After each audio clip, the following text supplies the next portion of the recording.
But make sure that you do the research and make sure that you do what's best for you and your household and your community. On that note, this is Pastor Cat. I love you all. Have a great day, and I will see you same time, same station next week. So let's talk. God bless her pea picking heart. Look, we just we just have to say, can't say it enough that COVID is to be taken seriously. Everything is not over and done with. It's not all, it's not all right. And we must be diligent and not be. And the whole scroll needs to be talked about at one time. It's not gone because some people had got the vaccination, in quarantine and did all they had to do, but it wasn't over. They didn't know that they needed to really still be safe, still wear your gloves, still wear your mask. But even, I just they hadn't heard it all at one time. But even, let me just say, it's a pandemic. That means that it's all over the world. And it's places in your neighborhood, it's people that's not vaccinated, not taking those precautions. That's in your neighborhood.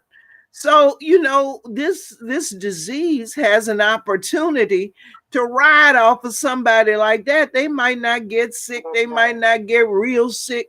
They might, but they keep running out there, spreading it.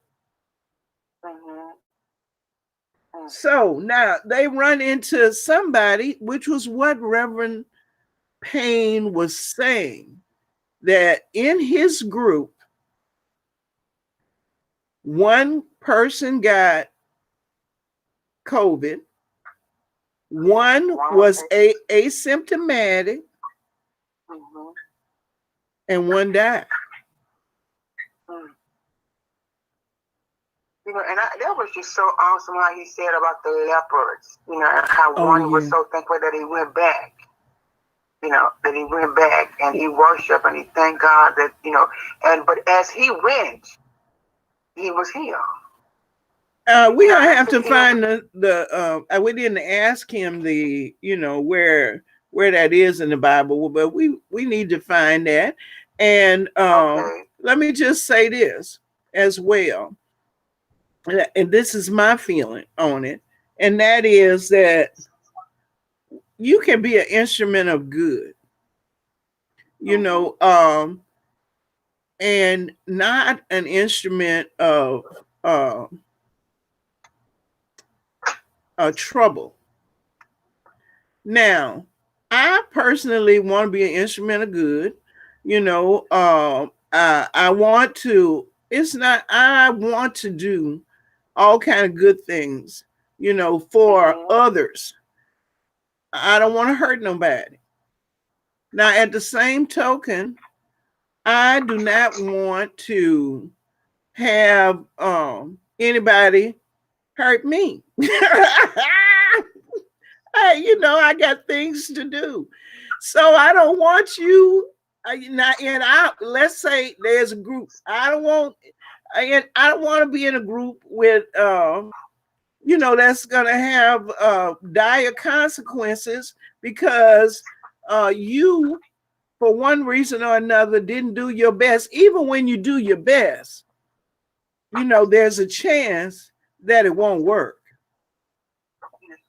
But because we're talking about a disease. A disease is a disease. That's the problem. Here we have in America, people don't understand what it means to have a disease. We need to define that word. They figure everything is like, after eating, getting indigestion. They think everything is like indigestion. you know, where you can get a Tums, go lay down, and you're gonna feel better, you know, Yeah. or a headache, you know, you pick a aspirin, a Tylenol, or something like that. I'm thinking of all of the stuff they used to have in the first aid kit when I was a waitress. You know, they got some Alka-Seltzer in there, you know, that would fix you up so you to finish your shift. Yeah. You know, Stephanie, what's so important about how we're doing this on Let's Talk, and it's just awesome. We're dealing with it, you know, and I'm not trying to be funny or anything, but we're dealing from a Black perspective to understand. Yeah. You know, I don't know what I can't, you know, I see everything through a Black American lens. You know, that's, you know, that's the view, that's the eyes I have. You know, that's the life I've lived. You know, now I've read about some other things and I can comment, you know, but you know, I've heard about some things I could comment, but the life I've lived has been a Black American female. Amen. Amen. You know, and so we got to obtain that wisdom. Oh wait, we got, hold on, Evangelist, we got Rampayne on the line. I thought, hey, Rampayne. Hey, and Stephanie. Yes. It's in Luke. I think it's Luke 17, chapter 17. All right. 17. Luke 17. Luke 17, where Jesus encountered 10 lepers. Yes, sir. And that's where that is. All right. And that's, I look at stuff through the Black perspective as well, because that's all I can look at sometimes, because I'm a Black male. Yeah. I grew up in a Black community. Mm-hmm. And you look at especially health care, everything that kill people, African Americans are on the top of the list, with the exceptions of a few things. That's right. COVID-19 has not been good to us. No. We talk about the African American community, talk about Tuskegee. I understand that. I do. I really do. I understand that the world has not been kind to us, but we still have to do our research. We still have to do our due diligence when it comes to health care. One of my friends had diabetes. He said, you cannot leave your total health care up to your physician. You're going to have to do research too as well. That's right. Because some of them only treating you because you pay. Wait a minute, say that again. Some of them are only treating you because you're paying them. They're them. getting paid to do. Yes. And when you have your best interest at heart. Now, what you just said is a mouthful. You know, I have your health care. And listen, for those seniors, you know, they are, many of them are in a money mill. You know, they are not trying to do anything but collect the money. Collect the money. My mother had a big brown grocery bag of medication. Ooh. Preach now. I took to her doctor, and I told him, how in the world is something not conflicted? And he looked at that bag of medication and basically told us, we're not going through all of this. What? That's too much. A big brown grocery bag. I'm not talking about the little kind of bag that you put your bottle or your can in. Yeah. And we sure know what you're talking about. Mm-hmm. Wow. And it's I believe it's to sell medication. Yep. sell medication and to pay doctors. Yeah. And And some the and pharmaceutical to support company. great living. Yeah, and the ultimate that I was left with, when it get too much and they done too much, they say it's time for them to go now. It's too much. They done been here too long, too much insurance, too much Humana, too much whatever. It's time to, it's time for them. And that is a case that I'm dealing with even now. Yeah. And look, they got a whole new department now to call this they call it palliative care. And it's the track, it's the funeral home track. Yeah, it's the graveyard track. Yes, That's the track. And if nobody in there is gonna question anything, I watch them try to lead my daddy down that track. You got to see about your people. Oh, yes, you do. Yes, And you got to be prayerful before you get ready. And now medicine is good, just like shoes are good. And the socks are good. It's good. But you gotta be mindful of when and where you're using it, and that it's appropriate, and that everybody on the same page.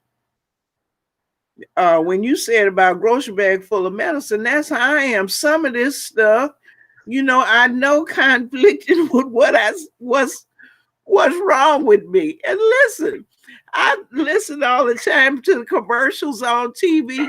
They're trying to sell new medicine, and then they say the side effects. By the time they finish with the side effects, you're like, what was it that they were supposed to be curing? I look at, listen at some of that and Stephanie, and I say, shoot, I'd rather just have what I have. Because all of them side effects, and then they get to the part where it may cause death. Oh, that's a big side effect. Come on. That's a big side effect. They cause redness, irritation, anemia, and death. May cause death. I'm like, wait a minute. Might. May cause depression. Yes. Thoughts of suicide. You done heard it. They have look. They have everything in there, including bad breath. You like, oh my goodness. How did this? Well, even with that right there, they got a name for a bad breath. They got a name for that. Halitosis. They got a symptom, illness, or ailment for that. Yeah. So Lord, we gotta be careful. We gotta be mindful. Oh my God.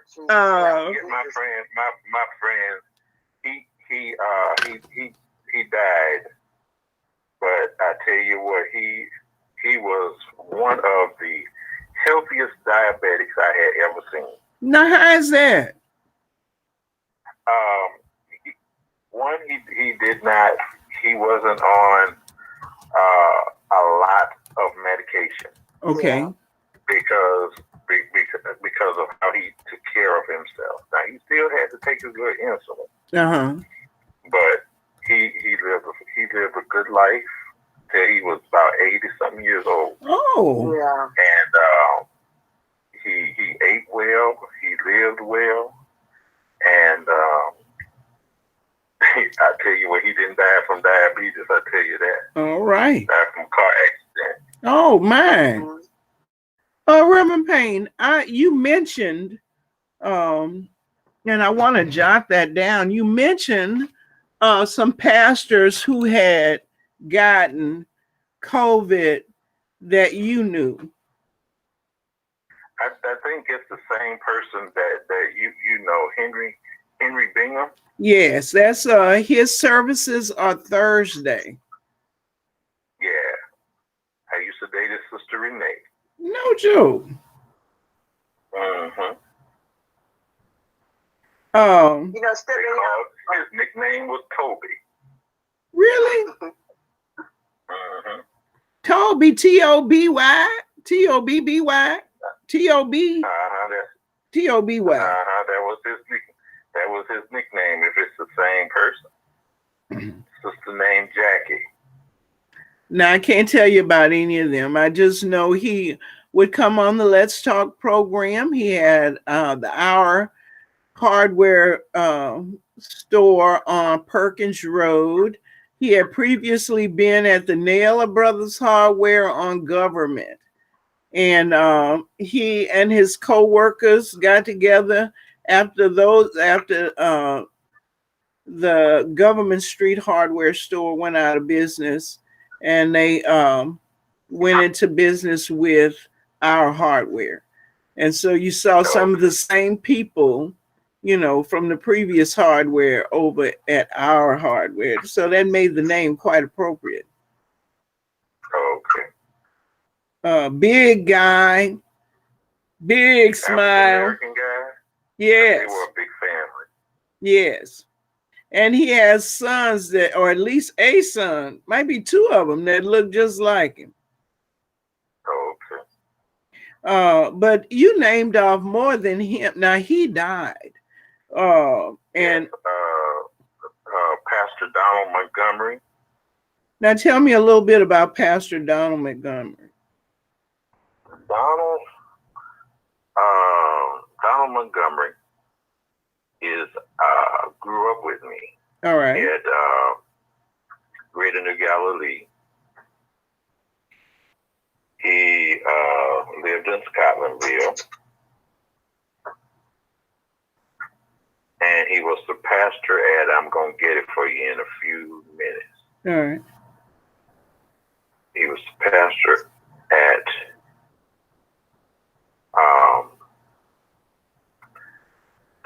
think it was New Jerusalem Fellowship over in the park. No joke. Mm-hmm. I'm from the park. New Jerusalem Faith Fellowship on North 46th Street. Now, so he had COVID previously. He had COVID. Yeah, he had COVID. His daughter Ashley, Pastor Donald, Bridget Montgomery, who does my accounting, and then me. Bridget was asymptomatic. Mm-hmm. So asymptomatic can pass it along to other people. That's how I got it. Oh. So wait, were you guys like meeting together or something? Right, we were in the office. Oh. Yeah, Bridget would come to work. Donald wasn't around me, but Bridget was. Hmm. And Pastor Donald's daughter would bring her aunt, Bridget, to work. Wow. Hmm. So how did Pastor Montgomery end up doing where COVID was concerned? His daughter. No, I mean he got it. Was he the one that was asymptomatic? No, Bridget. Okay, she was asymptomatic. So how did Pastor Donald Montgomery do? How did he do? He didn't do good. He didn't do good. So he was the one who passed away? He was the one who passed away, right? I see. I don't know why when you were I put Pastor Henry Bingham in the as the pass away one. I got it confused. So I'm glad he wasn't in y'all group. No. Okay, I got you. That was everybody was meeting at the office periodically. Mm-hmm. So you got Reverend Montgomery was the one who passed. Bridget was asymptomatic. Ashley, what happened with her? Ashley, she's still living, but she had it too. She was the one who was taking her, bringing her aunt to work. She had a what? Was she hospitalized or she did her? She was able to quarantine for the 14 days, and all was well. Okay. All right. Bridget was asymptomatic. Mm-hmm. So, Pastor, did you? I'm sorry.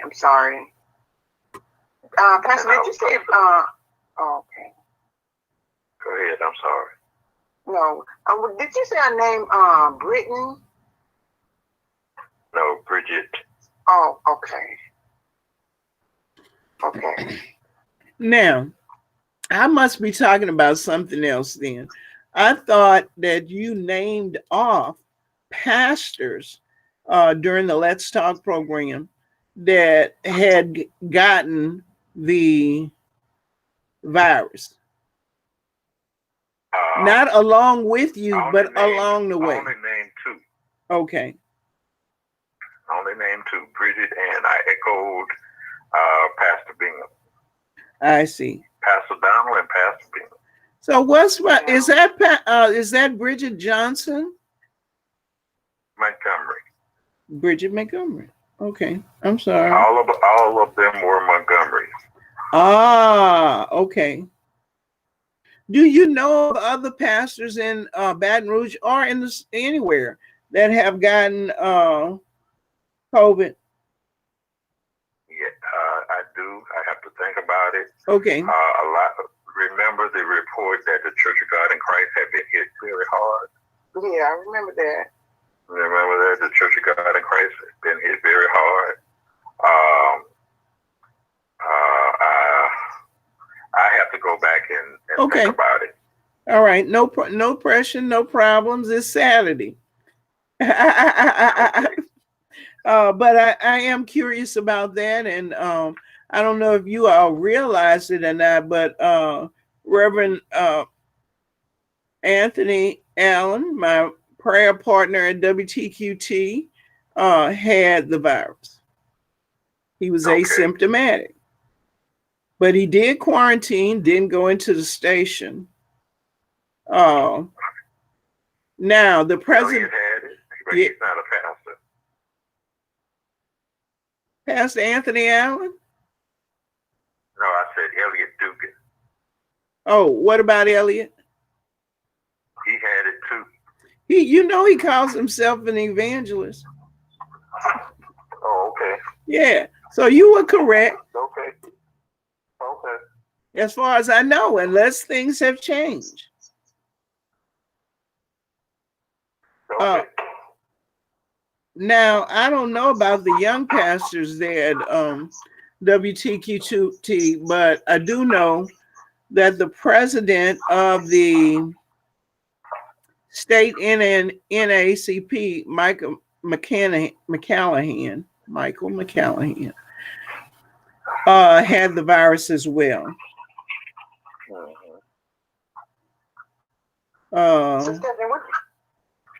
Go on. You want to do a show on pastors that had COVID? Yes. And because I'm making maybe can introduce, maybe we'll tell you a name or two once I kind of talk to this evangelist. Wonderful. Because she was telling me one time that she went to a service and the pastor that passed, he had COVID, and a lot of the other pastors that were there, they didn't have on any masks, or this is a good while ago, masks or anything, and some of them had patients. Well, I gotta make you laugh. You know that's my modus operandi. That's what I do. This was kind of in the first part of COVID. Yeah. They didn't know very, very much about it, but we did know one thing, and that was it was highly contagious. So my cousin's husband, whom I had known for many years, um, passed away with COVID. Mhm. And he was from where my grandmother's from. Anyway, I'm not gonna say all that on the air. Let me just break it down to this. So We're not on the air. yeah, we are. We on let's talk some more. Oh, okay. What now? And sound like Evangelist doing her dishes, so I'm gonna hurry up and finish. No, that's about me. Oh, that wasn't you? Oh, I accused you wrongly. Excuse me. Anyway, whoever. I didn't know we were still on the air. Yes. But let me just. I'm gonna wrap this up real fast because he died of. Let me say this. He was in a nursing home. His CNA got COVID, left for 14 days, and was gonna come back, they say. But by that time, his roommate got COVID. And they didn't move him out of the room. They say, oh, well, he's already been exposed. Then his roommate died. And right after that, he got COVID. And his wife, my cousin, was saying he's sick. He's really sick. And I was still kind of, it was the early days of COVID. And the impact had not completely saturated my psyche.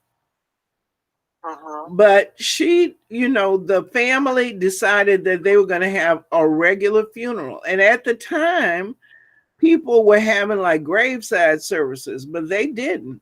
They had, a service in the church, with a eulogy, everything. The only difference was that people who were not in the same households, they kind of sat by households and then they'd have a gap.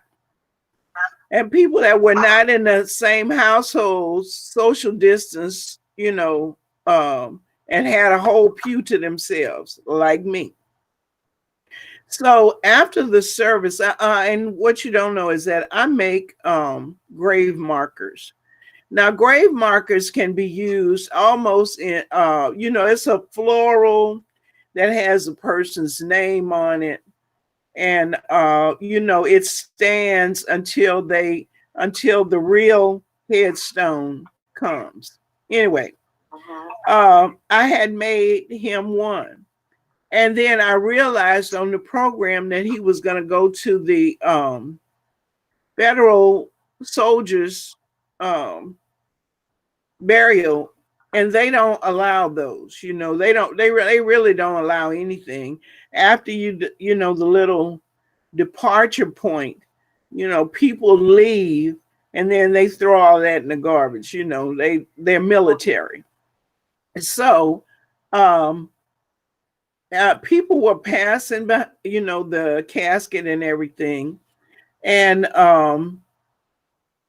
I saw the, what do you call them? Now people don't call them undertakers no more. The funeral director, whom I knew. Well, I knew his sister the best, but I knew him. Anyway, when I'm masked up now, I got on black. I got on black gloves, black mask, black dress, black hat, head wrap. I'm covered, right? And my plan, I have this plan that, if I go out, when I come back in, I take everything off in front of the washing machine. I don't sit on nothing. I don't touch nothing. Everything go in the wash. I have my clothes that I'm going to put on, a robe or something that's right there next to the washing machine. And that's how I roll. This man, who his sister, was the one I really knew. I said, hey, how you doing? and I'm trying to say something to him about the the floral marker, and he grabs me in a bear hug, not a handshake, which would have been off limits for social distancing, not a wave, not an elbow pump. He bear hugged me. My whole face, I know, had to be saying, have you lost your mind? What are you doing? Let go of me. I was squirming like a fish out of water. When I flopped myself to a safe distance, the only thing that could come out of my mouth was leave that. As I ran to my car. Anyway, I was just trying to say that I believe in social distancing, and I especially believe in social distancing when the person who got COVID has died, and their embalmer, director, finds that they feel a need to bear hug you.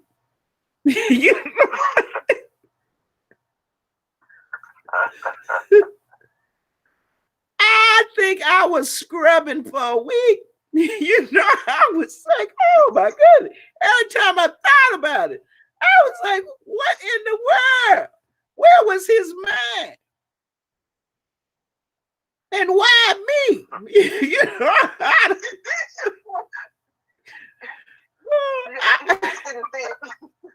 Stephanie.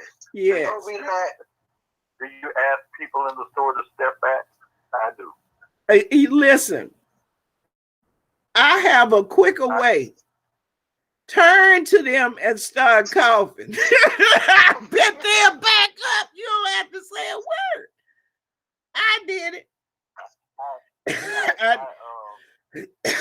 See, I got. I said, ask them, do you mind stepping back to the 6 feet line? Yeah. And I encountered some opposition. And I said, you are looking at someone who is a survivor of COVID. Mm-hmm. And after I tell them that, they don't mind stepping back. Let me tell you, you could save some breath. Just start coughing.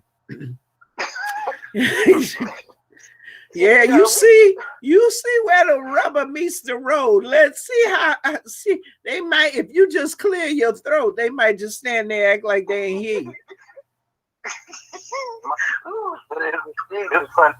My cough really didn't come until after COVID. Well, you can make up a cough now. That's what I do. Originally, I said I was going to have T-shirts made that say "Back up off me," but Pastor, I don't actually wear T-shirts, and I said I don't want to invest in stuff that's not going, that's not really part of my look. So I just cough. A jacket. I just cough. It don't cost me nothing, and they back up. Now, the first time you might, if you kind of go, they might, they gonna act like they don't know what you mean. But you start like that. I thought that I had some space in between me and the person in front of me, so I moved up. The person behind me moved up, and I stopped on the next 6 feet marker. Mm-hmm. That person moved up and stood almost right on me. I'm already nervous when you stand right up on me anyway, during good time. Yes. With COVID, step back. I got a friend, she don't telling you, look, you need to step back. And she don't be nice about it. She don't be nice. You need to get back. You need to step back. Do you realize that we're in the middle of a pandemic? Well, I remember that. I remember I did that. You know, and I was with my cousin-in-law, and she couldn't believe it. But I said, this man, he coughed one time, like you said, then he started coughing or whatever, coughing more. I just said, where's your mask? Where's your mask? And he went and got his mask. And he was very polite about it. He was polite about it. And she said, hey, Evangelist, you something. I said, well, yeah, you know, it's our health. It's our life. And this was way back yonder, too. Oh, when it first was getting going. Yeah. Listen. And then Just a week for me. What? A week for me at the doctor. A week for you at the doctor's? At the Dollar General. Oh, at the Dollar. Oh, yeah, buddy. Now, that can be a harrowing situation there at the Dollar General. Listen, this doesn't have anything to do with COVID, but I just wanted to bring this up. And then we're going to part. But these, you know, people have gotten their checks for what do you call it? You know, the checks everybody was looking for $1,400. The stimulus checks, you know, and a lot of people there, you know, their children are still at home with, you know, their social distancing at school or whatever. But if you notice when you go in the stores, there are few workers and the shelves look like, you know, they've been rampaged. And the few workers that, you know, they're trying to restock the shelves because people got money. Now, I was in the Dollar General and our little Dollar General manager, anyway, I'm not going to go all into all of that, but when I got to the door of the Dollar General, somebody had written on a poster and taped it to the window that says, hiring on the spot. Apply within. So when I saw that on the spot, I said, oh, shucks, folk quitting. And this manager going to be left in here by herself. She is making a plea to the customers. Now, I said, I'm not going to say nothing if nobody don't say nothing.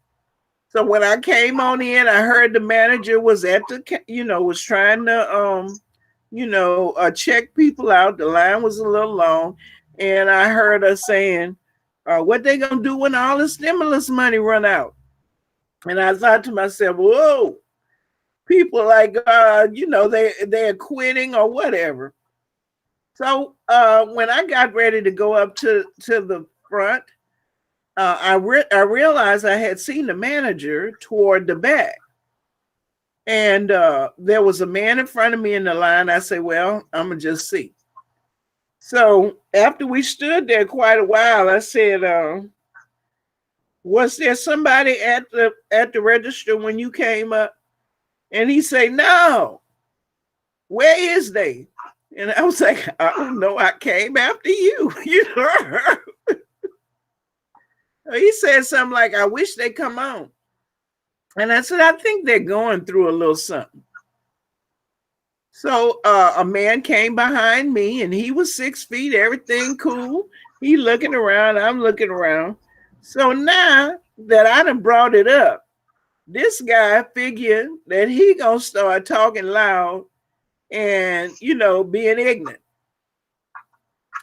And I just said, I told you they're going through something. I do believe.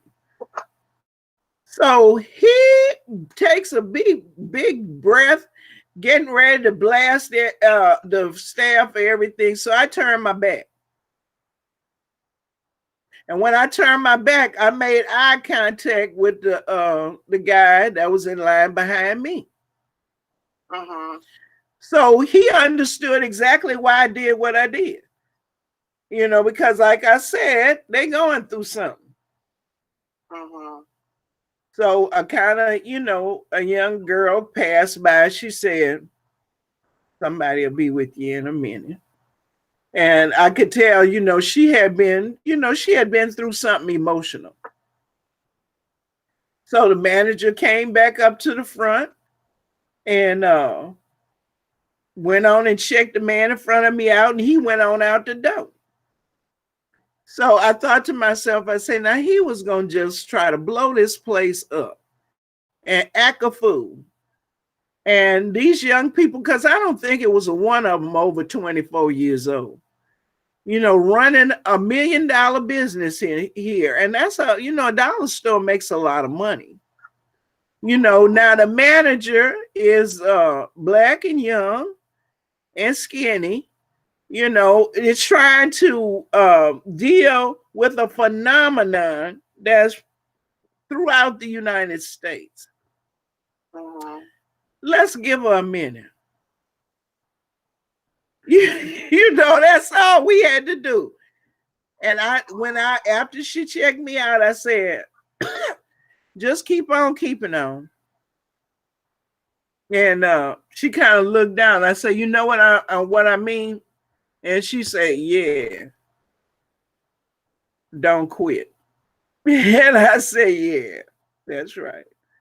You know, sometimes all people need is a minute.